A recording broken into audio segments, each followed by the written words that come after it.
साल 1850 में कैलिफोर्निया के रॉकीज नाम के एक छोटे से शहर से शुरू होती है। यहाँ एंजल नाम की एक बेहद खूबसूरत लड़की रहती है, लेकिन वो एक ऐसी लड़की है जिसके साथ रात बिताने के लिए लोगों को लॉटरी के जरिए चुना जाता है। जिसका नंबर निकलता है वो खुद को बहुत खुशनसीब समझता है। अब यहाँ पर एंजल को देखते हैं जो मजबूर और लाचार नजर आती है। उसे अपने बचपन के दिन याद आते हैं जहाँ वो अपनी माँ नीना के साथ रहती थी, और उस दिन वो बहुत खुश थी क्योंकि उसके पिता एलेक्स उससे पहली बार मिलने आने वाले थे। पर जब एलेक्स आता है तो वो अपनी बेटी से सही से बात भी नहीं करता और उसे कमरे से बाहर जाने को कहता है और नीना से कहता है, तुम मेरे घर में सिर्फ रहती हो, लेकिन मैंने तुमसे शादी नहीं की और ना ही करूंगा। मैंने कहा था ये बच्चा मुझे नहीं चाहिए क्योंकि ये नाजायज बच्चा है। ये सुनकर नीना गुस्से में भड़क उठती है, जिससे एलेक्स भी गुस्से में आकर उसे बहुत मारता है और फिर वहाँ से चला जाता है। पर ये सब एंजल ने बाहर से सुन लिया था और अपने पिता का ये रूप देखकर वो रोने लगती है। फिर उसकी माँ बाहर आकर उसे समझाती है कि इसमें तुम्हारी कोई गलती नहीं है, मैं इस दुनिया में सबसे ज्यादा प्यार तुमसे करती हूँ।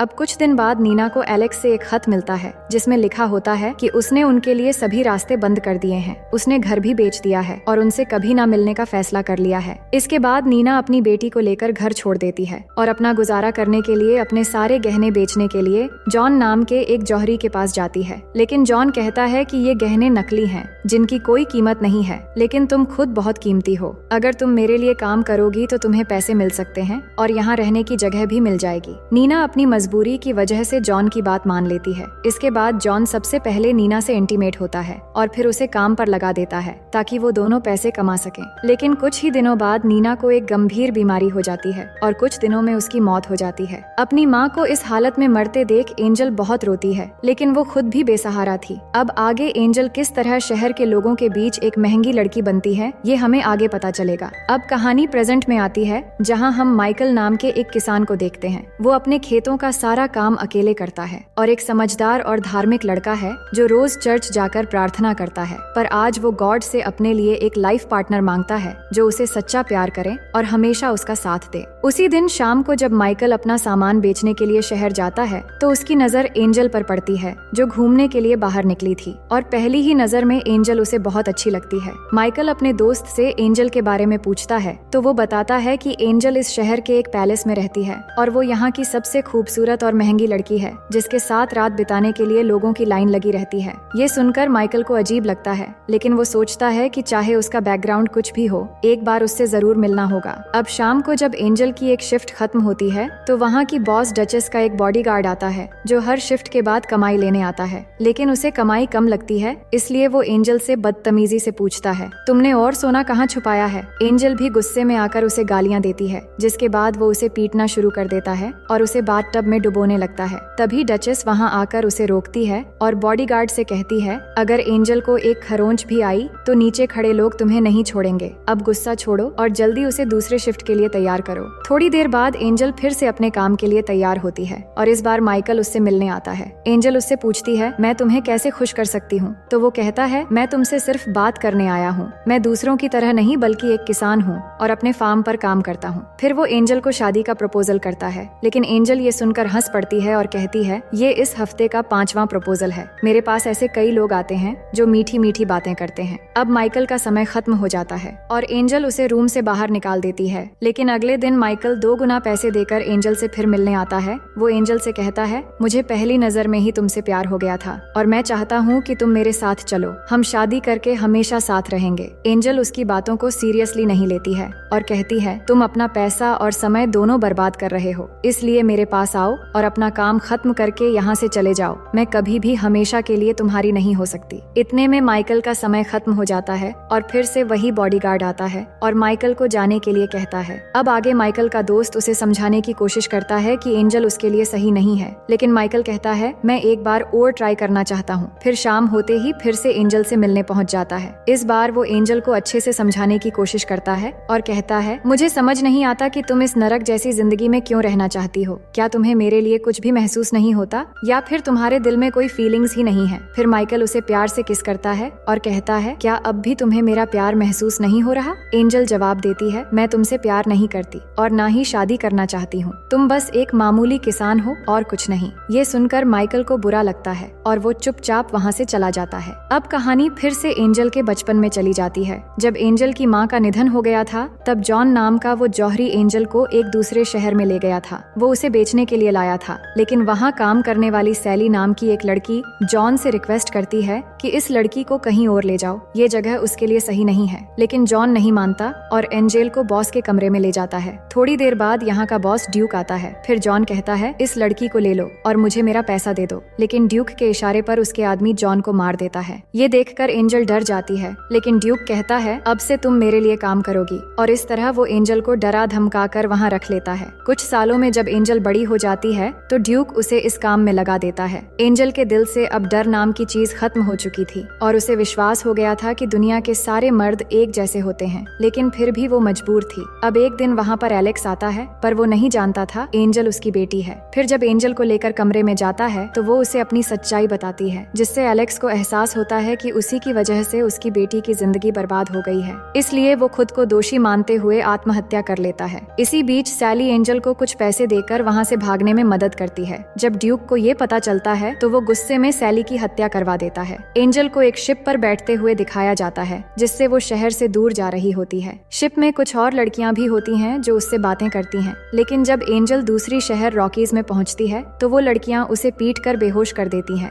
और उसके पैसे चुरा लेती हैं। इसके बाद डचेस नाम की एक औरत ने उसे बचाया और अपने पैलेस में लाकर उसे धंधे पर लगा दिया था। अब कहानी प्रेजेंट में आती है, जहाँ एंजल की तबीयत खराब हो जाती है। उसकी दोस्त के पूछने पर वो जवाब देती है कि वो माइकल के बारे में सोचते सोचते कमजोर हो गई है। अब उसने तय कर लिया है कि वो ये काम छोड़ देगी। उसने अपने सारे पैसे डचेस के पास सेफ रखे हुए थे, इसलिए वो डचेस से अपने पैसे मांगने जाती है। लेकिन डचेस कहती है यहाँ से जाने के बाद तुम क्या करोगी? मैं तुम्हें यहाँ अच्छा खाना, कपड़े और रहने की जगह देती हूँ, बाहर तुम्हें क्या मिलेगा? लेकिन एंजल ने अपना मन बना लिया था। वो कहती है मेरे पैसे मुझे दे दो। इस पर डचेस गुस्से में आ जाती है और कहती है मैं तुम्हें कुछ भी नहीं दूंगी। एंजल को भी गुस्सा आ जाता है और वो डचेस पर चिल्लाने लगती है। इसके बाद डचेस अपने आदमी को बुलाती है और कहती है एंजल को सबक सिखाओ, जिसके बाद वो आदमी एंजल को ले जाकर बहुत मारता है। उसी रात माइकल को सपना आता है कि एंजल के साथ कुछ बुरा हो रहा है। अगली सुबह वो पैलेस पहुंच जाता है और देखता है कि एंजल की हालत बहुत खराब है। उसे बहुत गुस्सा आता है और वो डचेस से कहता है अब मैं इसे यहाँ से लेकर जा रहा हूँ। लेकिन डचेस कहती है एंजल पर मेरा कर्ज है और कर्ज चुकाए बिना वो कहीं नहीं जा सकती।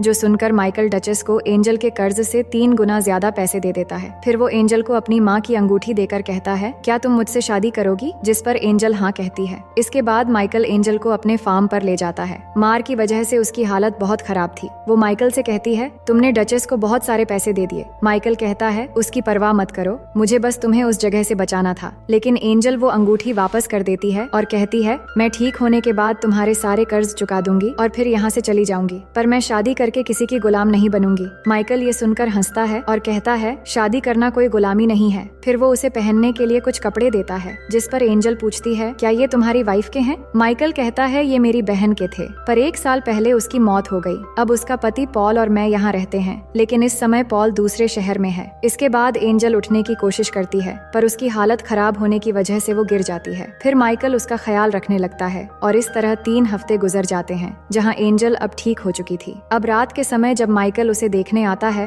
तो एंजल उसे अपने पास बुलाती है और कहती है अब तुम्हारा कर्ज चुकाने का वक्त आ गया है, और माइकल को इंटीमेट होने के लिए कहती है, पर वो मना कर देता है और कहता है मैंने तुम्हें इसलिए नहीं बचाया था। मैं चाहता हूँ कि मेरे दिल में तुम्हारे लिए जो एहसास है वो तुम्हारे दिल में भी हो, और जब तक ऐसा नहीं होता तब तक मैं तुम्हारे करीब नहीं आऊंगा। दोनों और भी बातें करते हैं। एंजल कहती है जब मैं छोटी थी तब मेरी माँ गॉड से बहुत प्रार्थना करती थी, लेकिन फिर भी उन्हें नरक जैसी जिंदगी मिली, इसलिए मुझे गॉड पर विश्वास नहीं है। अगली सुबह जब माइकल फार्म में काम कर रहा था तो एंजल जाकर उससे कहती है मैं तुम्हारी बीवी वाला काम नहीं संभाल सकती, लेकिन जब तक यहाँ हूँ तुम्हारे साथ फार्म में काम कर सकती हूँ, जिस पर माइकल भी मान जाता है। इसके बाद वो उसे खेती की कई चीजें सिखाता है, जैसे कि अंडे लाना और मुर्गी पालना और मछली पकड़ने के साथ साथ कई काम भी सिखाता है। इन सब कामों में एंजल को भी मजा आने लगता है। फिर एक रात माइकल उसे जगाकर कहता है चलो हमें कहीं जाना है। एंजल कहती है थोड़ी देर बाद सुबह होने वाली है, अब रात को कहाँ ले जाओगे? जिसके बाद माइकल उसे एक पहाड़ी पर ले जाता है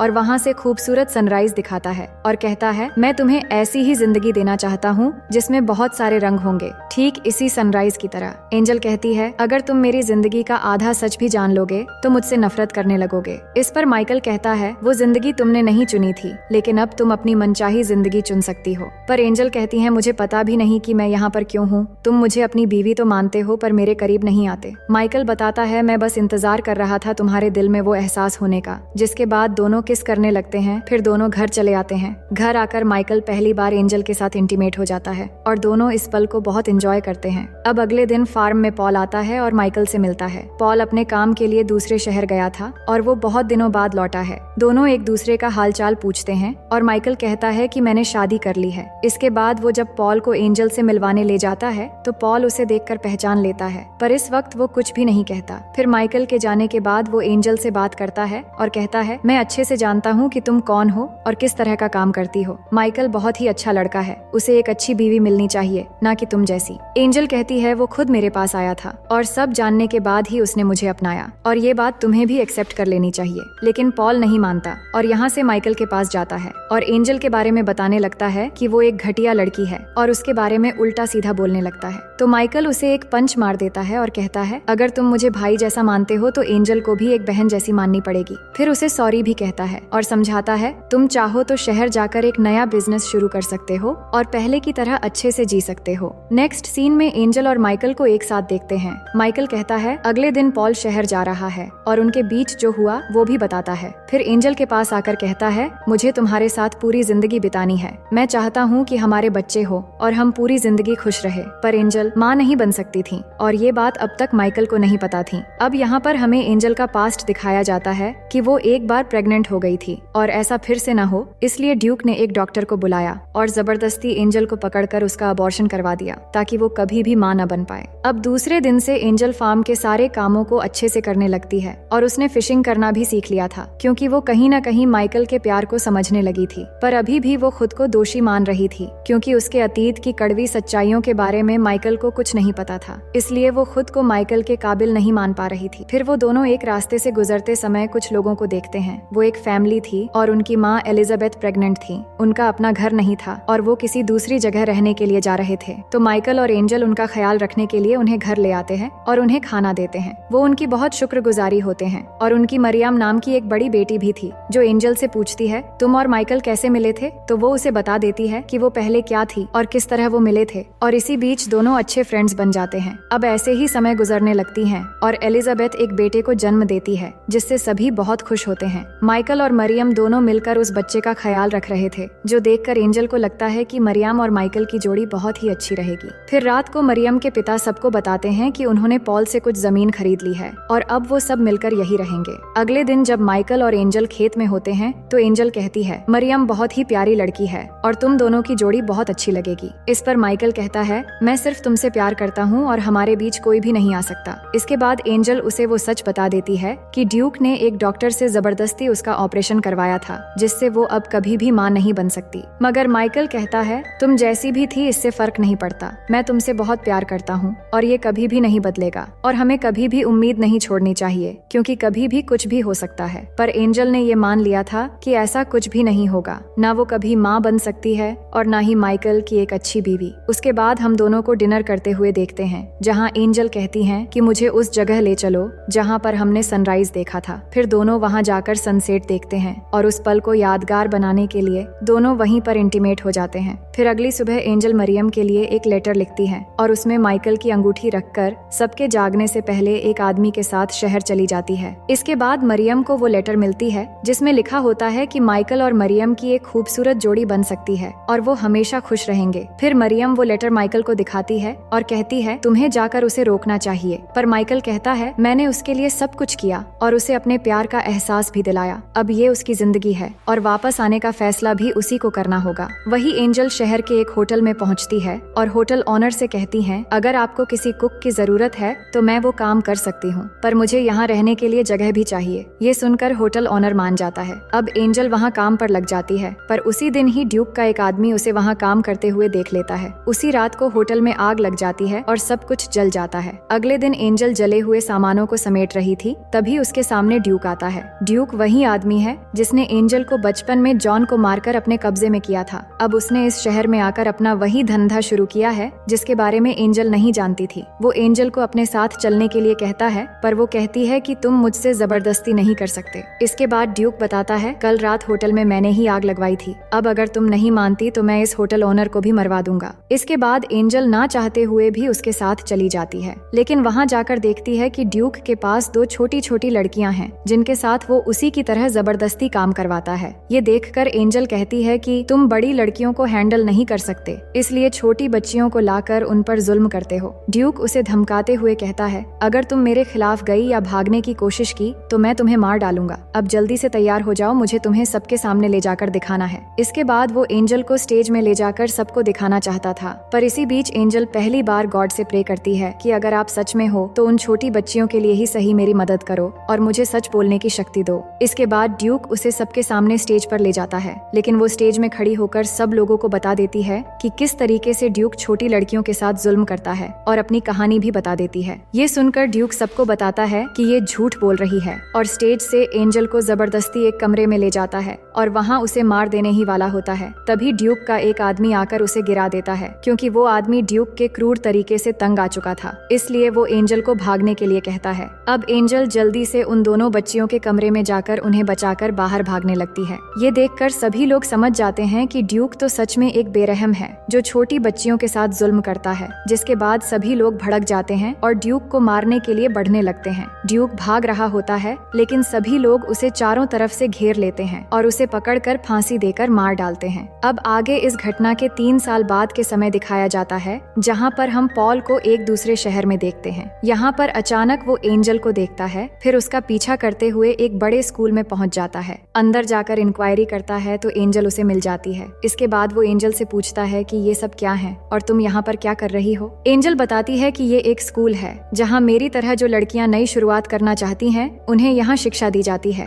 ये सुनकर पॉल को बहुत अच्छा लगता है। फिर वो माइकल और मरियम के बारे में पूछती हैं, जिस पर पॉल कहता है कि मरियम अब मेरी वाइफ है और अब वो माँ बनने वाली है। तुमने सोचा था कि वो दोनों एक हो जाएंगे, लेकिन माइकल ने हमेशा मरियम को अपनी बहन की तरह माना और वो अब भी तुम्हारा इंतजार कर रहा है और अभी भी तुमसे बहुत प्यार करता है। ये सुनकर एंजल बहुत दुखी हो जाती है, क्योंकि वो चाहती थी कि माइकल एक नेक लड़की के साथ अपनी जिंदगी बिताए। इसके बाद पॉल उसे वापस चलने के लिए रिक्वेस्ट करता है और कहता है, मैं 4 बजे यहाँ से जाने वाला हूँ, तुम चाहो तो मेरे साथ चल सकती हो। दूसरी तरफ हम माइकल को देखते हैं जो अपने खेतों में काम कर रहा होता है। तभी वो एंजल को देखता है कि वो वापस आ गई है। एंजल उसके पास आती है और अपना असली नाम बताती है कि मेरा नाम सारा है, जो मैंने आज तक किसी को भी नहीं बताया। मैं सिर्फ ये कहने आई हूँ कि मैं तुमसे बहुत प्यार करती हूँ और मैंने जो भी तुम्हारे साथ किया उसके लिए मुझे माफ कर देना। मेरी वजह से तुम्हें बहुत तकलीफ हुई है। माइकल कहता है, इन्हीं तकलीफों की वजह से हमें ये खूबसूरत पल मिला है और अब हम एक साथ हैं। फिर वो अपनी माँ की रिंग जो अब तक उसने संभाल के रखा था वो एंजल को दे देता है और अपनी जिंदगी में उसे वेलकम करता है। इसके बाद दोनों बहुत खुश होते हैं और एक दूसरे को किस करने लगते हैं। इसके बाद हमें कुछ सालों बाद का सीन दिखाया जाता है जहाँ माइकल फिशिंग कर रहा था। तभी वहाँ एंजल आती है और हम देखते हैं कि एंजल प्रेग्नेंट है और उनका एक